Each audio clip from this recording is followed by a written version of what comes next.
tugas untuk di LMS tentang pengambilan keputusan berbasis nilai-nilai kebijakan sebagai pemimpin.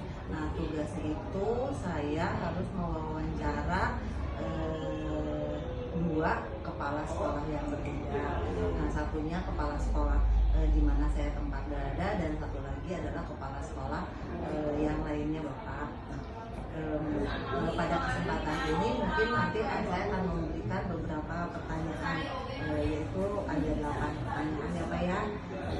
Tidak mengganggu kan Pak? Insya Allah enggak. Ya Pak. Punten Bapak, sebelum kita ke pertanyaan, mangga Bapak boleh memperkenalkan diri Bapak terlebih dahulu, nama dan sekolah mana yang Bapak pimpin. Assalamualaikum warahmatullahi wabarakatuh. Saya Imade Yuda Hartawan, menjabat sebagai kepala sekolah di SMA Kartika 1902 Bandung. Dan saya telah menjabat dari mulai tahun 2020 sampai saat ini. Terima kasih. Kita mulai saja ya Pak ya, wawancaranya Pak ya. Untuk pertanyaan yang pertama Bapak, selama ini bagaimana Bapak dapat mengidentifikasi kasus-kasus yang merupakan dilema etika atau rujukan moral Pak? Selama ini kan saya sebagai kepala sekolah selalu mencermati, mengamati, dan saya langsung mengidentifikasi ada masalah-masalah apa yang berkaitan dengan etika atau moral yang ada di sekolah ini. Terutama memang yang kira-kira itu masalah-masalah yang ada menyukai, ada yang tidak menyukai, atau kadang-kadang ada yang setuju dan itu ada yang tidak setuju dengan apa yang kebijakan yang Bapak ambil. Jadi awalnya Bapak identifikasi dulu, sehingga nanti Bapak akan memilih mana yang harus diutamakan, prioritaskan, dan yang mana yang bukan. Terus pertanyaan yang kedua ya Pak ya, selama ini bagaimana Bapak menjalankan pengambilan keputusan di sekolah, terutama untuk kasus-kasus di mana ada dua kepentingan yang sama-sama benar Pak? Sama-sama benar. Iya, yang sama-sama benar. Nah, Bapak biasanya bagaimana mengambil keputusan tersebut? Biasanya sama, saya selalu mengidentifikasi dulu seperti apa masalahnya. Kemudian karena ini ada dua masalah yang dua-duanya memang benar dan harus kita ambil keputusan, biasanya saya minta pendapat dulu atau mengadakan musyawarah dengan guru-guru, dengan orang tua, sehingga nanti masukan-masukan dari mereka itu Bapak dengarkan. Kemudian Bapak simpulkan, Bapak ambil mana kira-kira yang memang lebih banyak kebenarannya. Oh, jadi intinya pertama kita menginginkan dulu masalahnya, ya. Kemudian kita mencari solusinya dengan cara mendengarkan pendapat dari berbagai pendapat ya Pak ya, baru nanti diambil keputusan. Oh, berarti ini kayaknya Bapak sudah menjawab pertanyaan nomor 3 ya Pak ya. Langkah-langkah atau prosedur seperti apa yang biasa Bapak lakukan selama ini? Ya, itu tadi. Ya, jauh dari itu, betul. Jadi pertama kita mengidentifikasi dulu, kemudian kita mendengarkan dari berbagai pihak, baru kita mengambil keputusan ya Pak ya. Nah, kemudian apa yang keempat, hal-hal apa saja yang selama ini Bapak anggap efektif dalam pengambilan keputusan pada kasus-kasus dilema etika? Yang paling efektif itu tadi hampir sama juga jawabannya. Jadi saya selalu lah pokoknya mencari tahu dulu masalah dalam artian intervensi, kemudian tidak diputuskan itu. Selalu saya melibatkan berbagai pihak, baik itu pihak yang ada di sekolah, guru, orang tua sendiri, malah bahkan kadang-kadang saya juga minta pendapat dari teman-teman kepala sekolah lain. Oh iya, jadi biar lebih netral ya Pak ya. Kemudian siapa tahu mereka pernah mengalami hal seperti ini. Ya, kemudian Pak, apakah selama Bapak mengambil keputusan pada kasus-kasus tersebut ada tantangannya? Kalau ada, kira-kira apa Pak tantangan ya. Iya. Kalau tantangannya paling hati yang berkata. Jadi saya kadang-kadang ada mengorbankan, ada orang pasti yang tidak menerima dengan keputusan saya, tapi ada juga yang menerimanya. Saya kadang-kadang tantangannya hanya memikirkan yang tidak menerima, itu larinya kerasa. Tapi kan walaupun benar kita ambil keputusan yang paling baik. Jadi tetap ya Pak ya, kita ngambil keputusan yang terbaik karena keputusan itu tidak mungkin akan menyenangkan semua orang ya Pak. Ya betul. Kemudian yang berikutnya Pak, apakah Bapak memiliki sebuah jadwal tertentu dalam penyelesaian kasus ini?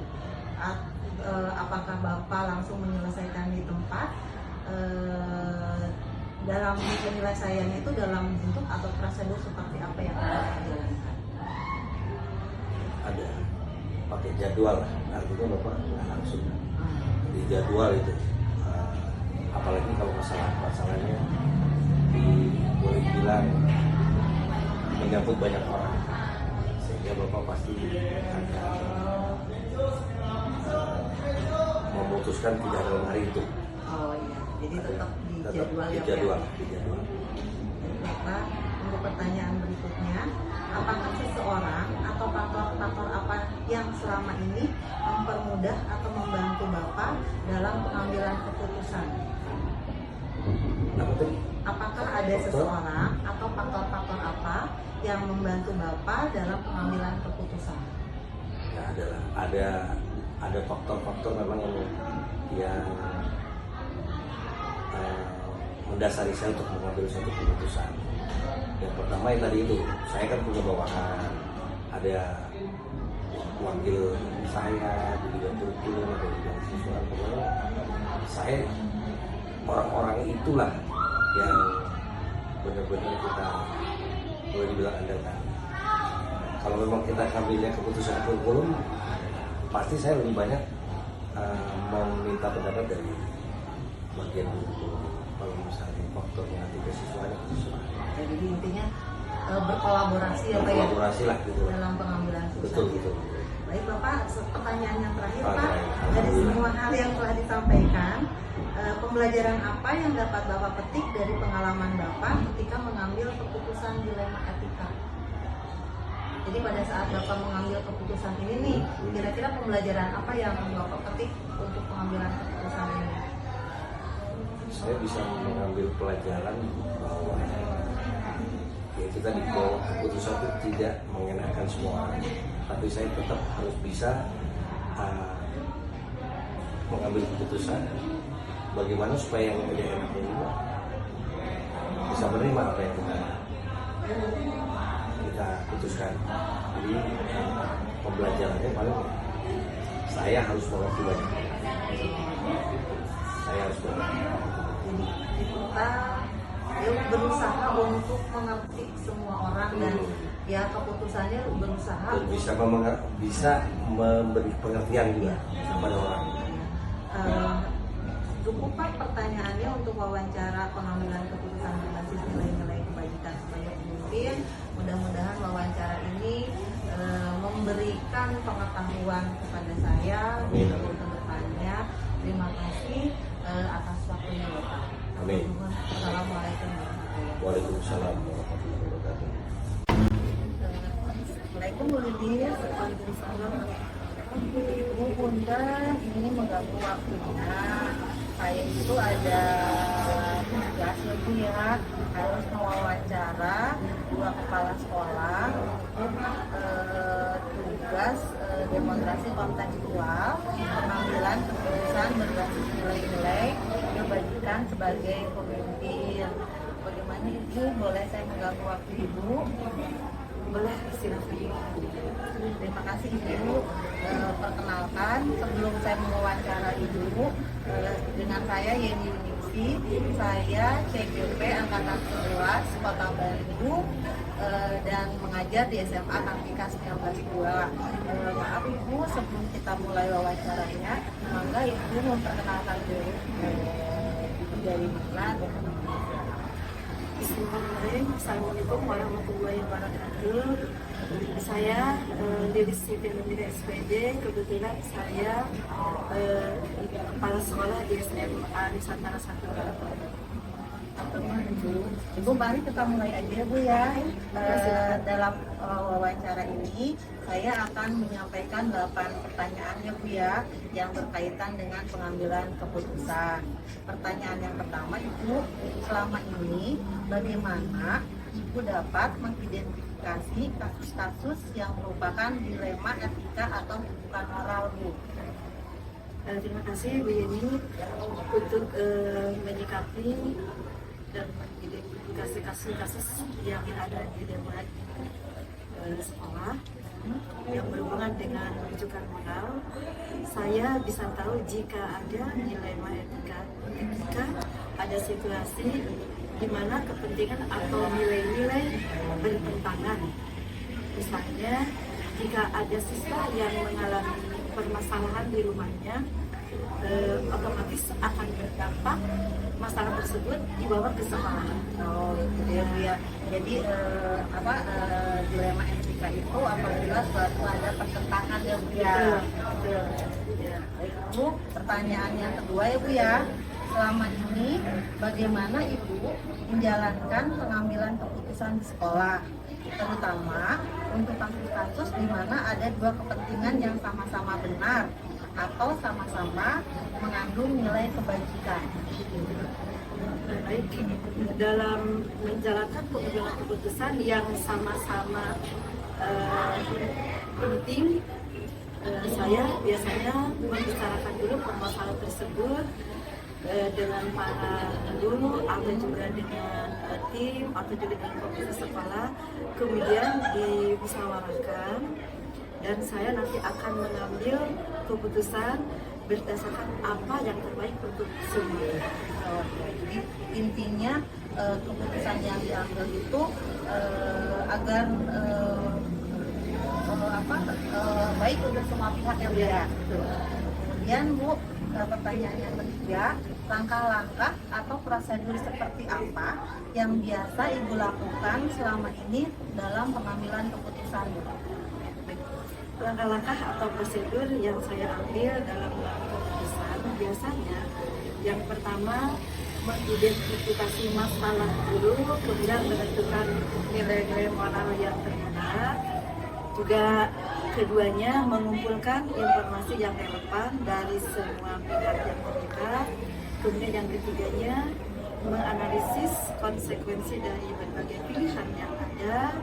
Kemudian juga melakukan konsultasi dengan keluarga atau pemimpin sekolah, dan yang berikutnya mengambil keputusan berdasarkan analisis yang mendalam dan transparansi.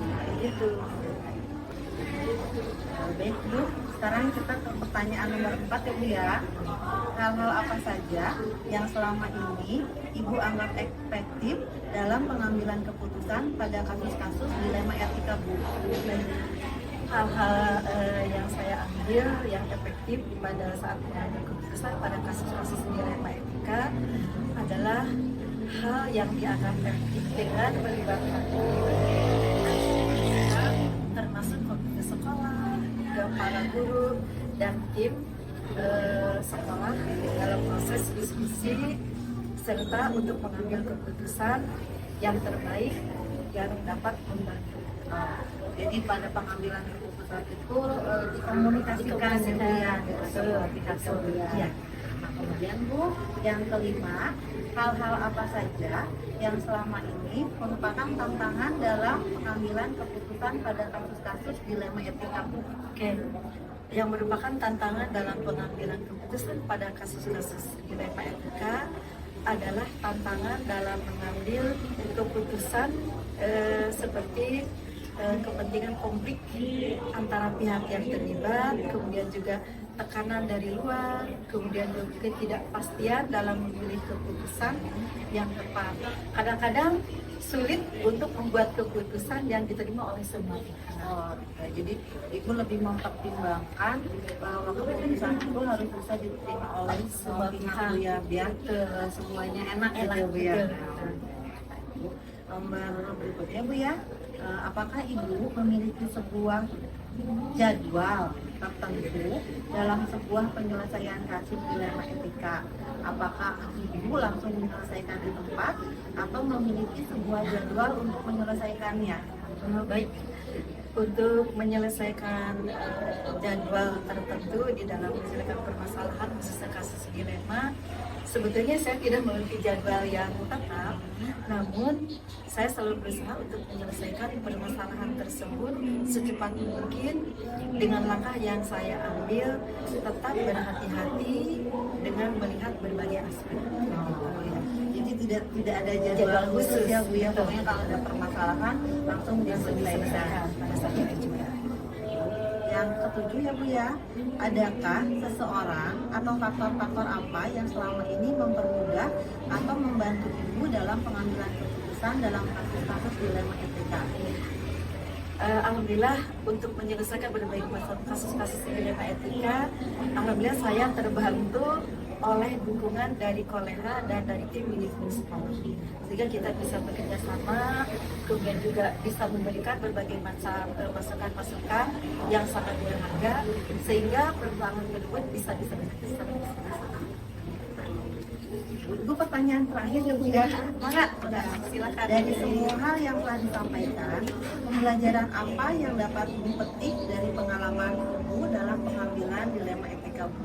Oke, hal yang paling berharga di dalam menyelesaikan permasalahan dilema tersebut adalah saya bisa belajar mengambil kesimpulan bahwa tidak semua permasalahan tersebut memiliki solusi yang sempurna, dan terkadang keputusan yang diambil tersebut prinsipnya yang terbaiklah bagi semuanya.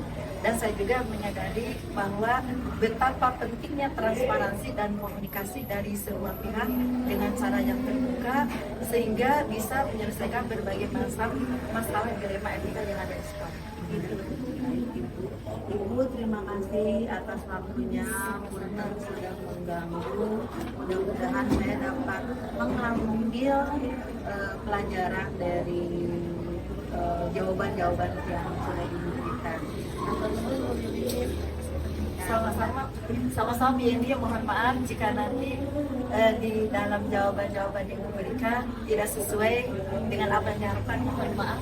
Kalau itu juga sama-sama belajar ya gitu. Terima kasih Saya atas atas waktunya ya. Saya juga terima kasih pada Ibu yang sudah menyediakan waktunya. Sama-sama, Wilujeng, selamat bertugas Bu Yani.